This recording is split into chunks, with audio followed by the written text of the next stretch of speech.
کہہ رہے کیکڑے کا سوپ اور لابسٹر کے بارے میں بتا دیں۔ دیکھیں ہمارے فقہ حنفی میں امام اعظم رضی اللہ تعالیٰ عنہ کے نزدیک سمندری مخلوق میں صرف مچھلی جائز ہے، باقی سب حرام۔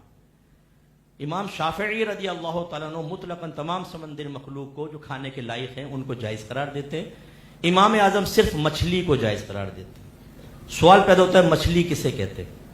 یاد رکھیں مچھلی جو مچھیرے جس کو مچھلی کہیں یا عرف عام میں اس کو مچھلی کہا جاتا ہے وہ مچھلی۔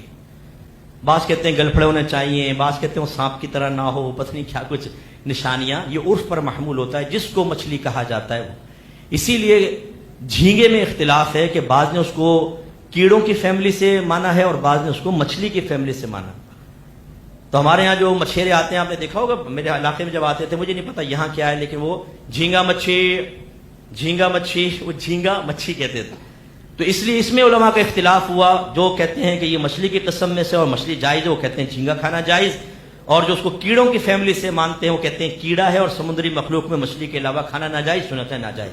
جب اختلاف ہو جائے تو بچنا بہتر ہے، لیکن اگر کوئی کھائے گا تو گناہگار نہیں ہوگا کہ تائید علماء حاصل ہے۔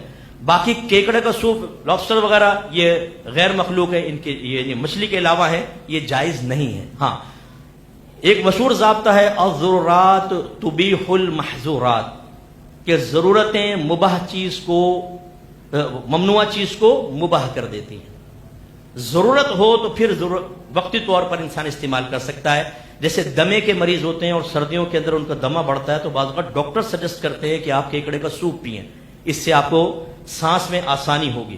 تو اگر کوئی ماہر ڈاکٹر خوف خدا رکھنے والا وہ سجیسٹ کرے گا تو اب یہ ضرورت میں آ جائے گا، ٹھیک ہے، تو ان کے لیے کیکڑے کا سوپ جائز ہوگا۔ یہ نہیں کہ ہم بھی پہنچ جائیں اپنے مضبوط پھیپڑوں کے ساتھ اور کیکڑے کا سوپ دبا کے پئیں اور لابسٹر کھائیں، یہ ہمارے لیے جائز نہیں ہوگا۔ ہمیں مچھلی تک اپنے آپ کو یا زیادہ سے زیادہ جھینگے تک اپنے آپ کو محدود رکھنا ہوگا۔